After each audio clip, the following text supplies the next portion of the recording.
On va continuer, il y a beaucoup de séquences, beaucoup d'invités, le casting il est exceptionnel ce soir, là j'en vois un certain nombre là, qui sont au premier rang. Question toute simple, que peuvent nous apprendre les armées sur la résilience, sur la vitesse d'exécution, sur la préparation des crises? Je vous disais, on est dans un monde de polycrise bien sûr.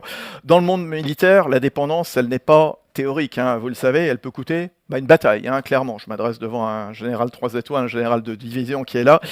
Je vais appeler tout d'abord, et il est en direct, je vous le disais, de Norfolk, dans l'État de Virginie, aux États-Unis. Voici l'amiral Pierre Vandier. Est-il là? Monsieur, êtes-vous là avec nous? Oui. Bonsoir, soyez le bienvenu, bonjour pour vous. Il y a 6 heures de moins. Vous vous adressez donc ici dans cette REF-TEMA, réunis ici à la Maison des Travaux Publics.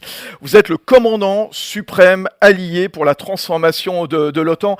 Et c'est vrai que c'est bien de vous avoir ce soir, parce qu'un amiral qui dirige la transformation de l'OTAN, vous allez pouvoir évoquer avec nous, la vitesse, l'incertitude, la résilience, l'innovation, l'intelligence artificielle, bien sûr.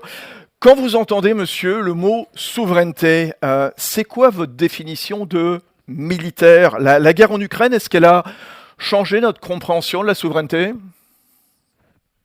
Je pense qu'on a découvert ce que c'était que la souveraineté au début de la crise du Covid, quand on s'est rendu compte que le monde mondialisé dans lequel on vivait, finalement, pouvait faire défaut. C'était un défaut majeur, et donc on avait la sécurité de nos concitoyens, et elle était limitée par l'accès à des produits qu'on pensait être en libre service. Aujourd'hui, la souveraineté maintenant rentre dans le champ militaire. Alors pour les Français, avec la dissuasion, ça c'est pas une découverte. Le monde militaire a beaucoup travaillé pour maintenir une dissuasion qui était autonome, mais pour le reste du monde militaire hors dissuasion, qu'il soit français ou européen, c'était quelque chose qui était secondaire, parce que on a vécu 30 années de mondialisation, et donc finalement ce commerce international était la façon de couvrir les risques. En fait, il y avait beaucoup de fournisseurs et c'était pas gênant. En fait, aujourd'hui, on a un risque pays majeur qui est celui de la Chine, et sur des technologies qui sont quand même assez pointues, et donc reviennent ces sujets-là. Alors, comme ça a été dit par le président du MEDEF tout à l'heure, ça redevient un peu un sujet à la mode, et c'est le risque est très fort d'en rester au niveau du slogan, vu l'endroit d'où on part. Alors moi, je le définirais comme au premier ordre une liberté d'action. C'est-à-dire que la question, c'est pas tant d'être souverain, c'est de pouvoir mener sa barque. C'est de pouvoir dire, quoi qu'il arrive, je vais faire ce que je veux pouvoir faire. Donc c'est aujourd'hui, au premier ordre, un jeu de mitigation, un jeu qui consiste à regarder sur l'ensemble de la chaîne qui va de la conduite des opérations jusqu'au soutien, parfois à des niveaux assez importants, assez bas, de se dire comment je vais pouvoir soutenir mes opérations dans un environnement où l'accès à un certain nombre de matériaux, de composants, n'a plus rien d'évident. Aujourd'hui, aux États-Unis, c'est le sujet numéro 1. Vous avez des startups qui font du mapping de l'ensemble de la supply chain au rang 4 et 5, donc ils vont quasiment jusqu'au niveau de la fabrication des composants, pour dire est-ce que aujourd'hui on maîtrise notre cas d'usage. Et j'ai rencontré des entreprises aux États-Unis qui ont une logique Apollo 13 en disant on va construire des objets avec la supply chain qu'on maîtrise et pas celle qu'on maîtrise pas. Est-ce que vous avez l'impression, amiral Vandier, que la guerre, finalement, a changé de nature? Que quelque part, on est au-delà du militaire, que finalement, ça touche tout un environnement beaucoup plus complexe que la défense, que l'armée? Alors, ce qui a changé fondamentalement, c'est la question de la durée. C'est-à-dire que on pensait pouvoir mener des petites opérations de faible intensité, même échelonnées au cours du temps, mais finalement il n'y avait pas un besoin extrêmement fort, un besoin violent de soutenir des opérations pendant la durée. La guerre en Ukraine est maintenant plus longue que la Première Guerre mondiale. Je ne sais pas si on se rend compte de ça. C'est quand même avec des taux de perte aujourd'hui, côté russe, qui sont entre 35 000 et 40 000 blessés ou morts par mois. Alors on est loin des premiers mois de 1914 avec 99 000 Français morts au mois de juillet 40, juillet 14, mais on est quand même dans des niveaux de perte considérables et des chiffres qui sont effarants. En 5 ans de guerre, ce sont près de 200 000 vecteurs de longue portée 200 000 vecteurs de longue portée qui se sont échangés entre Russes et Ukrainiens. C'est 10 fois le nombre total de missiles tirés pendant la guerre du Golfe, pendant toute la guerre du Golfe. Et aujourd'hui, 96% de ce volume, il est fait par autre chose que ce que nous produisons. C'est-à-dire que ce sont des objets qui sont à moins de 50 000 $ l'unité. Et donc la guerre en Ukraine, c'est la première où vous avez un changement aussi rapide, radical dans la manière de faire la guerre, parce que l'économie qui permettait de la soutenir n'était pas là. Aujourd'hui, si vous voulez, les Russes tirent 28 fois plus d'obus que les Ukrainiens. Et donc les Ukrainiens ont inventé autre chose. Et aujourd'hui, vous avez maintenant 3000 entreprises de défense en Ukraine. Ils ont reconstitué un tissu à partir de la supply chain qui fonctionnait et pas à partir de ce qui fonctionnait plus. Et c'est ça le véritable changement, c'est qu'aujourd'hui, ce changement se fait centré sur la robotique, sur les technologies de l'Internet, sur l'IA et sur l'espace. Et c'est ça aujourd'hui qui redonne de la marge combattante, décisionnelle, de la marge d'efficacité à l'Ukraine face à une puissance industrielle ou néo-industrielle qu'est la Russie. Amiral Vandier, vous vous exprimez ce soir devant quelques centaines de dirigeants d'entreprises, dirigeants et dirigeantes d'entreprises françaises. Quelles leçons les entreprises françaises pourraient-elles bien obtenir, tirer quelque part du fonctionnement des armées ? Alors en fait, on est dans un moment difficile parce que on peut dire que notre industrie de défense actuelle, celle dont nous héritons, en fait, a survécu aux 30 années de division de la paix. Elle a survécu en construisant des objets, des systèmes d'armes assez complexes qui permettaient de garder dans leurs murs, dans les murs de ces industries, des ingénieurs de haut niveau. Le résultat est aujourd'hui que cette industrie est contournée à la fois par le haut et par le bas.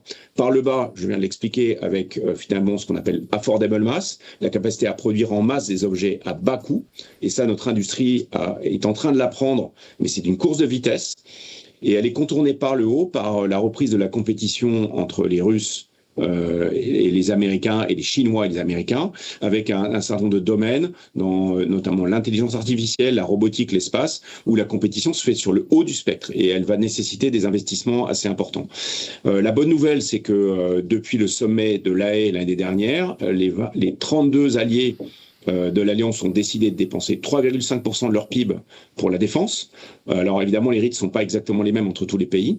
Les pays qui sont le plus proches de la menace russe sont déjà à 5%. Ils sont bien au-delà de la cible qui avait été fixée. Côté Europe de l'Ouest, c'est plus compliqué. Ça va prendre plus de temps. Mais la tendance est là. La véritable question, et j'en reviens à l'industrie pour nous, c'est de faire coexister un modèle, on va dire, de l'industrie qu'on appelle legacy, qui va devoir se focaliser sur la compétition de haut niveau et qui va devoir profiter de ses compétences pour s'occuper des armes hypersoniques, de l'espace et de la tech pour laquelle il faut des gros investissements, et tout en laissant une avenue, un chemin pour les nouveaux arrivants qui, eux, profitant de l'agilité, des bas coûts, de la jeunesse et de la créativité, sont capables de répondre à des questions militaires pour des coûts qui sont bien plus raisonnables, bien plus inférieurs à ceux de l'industrie d'avant. Et donc le gros défi va être d'organiser la coexistence entre ces deux mondes. Il y a peut-être un autre défi, Amiral Vandier, et on se pose cette question ce soir, accélérer ou décrocher, justement. C'est la question qu'on se pose. Est-ce que la logique de la guerre aussi se résume à cette question, la question de la vitesse, quelque part, apprendre plus vite que l'adversaire ? Alors, il y a deux questions derrière votre question. Il y a la question d'être au rendez-vous des opérations. Les Ukrainiens, si vous voulez, s'embarrassent pas trop de beaucoup ils prennent des risques évidents dans la fabrication de leurs armes parce qu'ils en ont besoin ce soir. Donc ils disent, il vaut mieux avoir quelque chose qui marche pas bien, mais l'avoir ce soir, que de n'avoir rien et d'attendre un truc qui va venir dans plusieurs semaines. Et donc il y a une prise de risque inhérente aujourd'hui à la continuité de la guerre qui fait que ce qu'on appelle le good enough, on est aujourd'hui capable de dire 80% on fait le boulot, donc c'est suffisant. Nous, on est dans des univers réglementaires et performatifs qui sont à l'opposé de ça. On ne met en service que quelque chose qui est à 100% sûr pour les personnels, et donc le taux d'efficacité permet d'avoir, on va dire, un bouclage contractuel qui fait que l'État qui a passé le contrat en a pour son argent. On accepte difficilement des choses dont la performance est en question. La deuxième question qui est dans votre question, c'est la vitesse d'apprentissage. Aujourd'hui, la durée de vie de ces nouveaux matériels se compte en semaines, si ce n'est pas en jours. Donc, comment est-ce qu'aujourd'hui, quand on fait un programme d'armement, où on passe 3 ans à définir les spécifications, 2 ans à faire les contrats, 3 ans à produire, eh ben on a la garantie d'être out of the game. Donc aujourd'hui, sans avoir un système que nous appelons un peu fast track, pour prendre un anglicisme, à Washington, vous avez le long de l'autoroute principale, vous avez une autoroute spéciale qui s'appelle High Occupancy Vehicles, et donc vous avez un pass, vous payez un peu plus cher et vous pouvez passer hors des embouteillages. Et ben, je pense qu'aujourd'hui, l'industrie européenne devrait avoir ce fast track, être capable de dire sur des sujets qui sont finalement à durée de vie courte, puisque la technologie évolue très vite, il faut arrêter de passer son temps à boucler les spécifications, il faut juste utiliser et adapter, et ça suffira. C'est pas du tout le même problème que de construire un sous-marin ou un avion de chasse. C'est aujourd'hui tout l'environnement qui vient autour de nos grandes plateformes est un environnement extrêmement évolutif, réactif, et pour l'instant, force est de constater que nos processus contractuels ne sont pas adaptés à ce nouveau monde. Voilà, je crois qu'on va entendre des choses passionnantes ce soir. Donc, merci beaucoup, monsieur. Merci, amiral Pierre Vandier, commandant suprême allié de l'OTAN, en charge de la transformation. Merci à vous. On va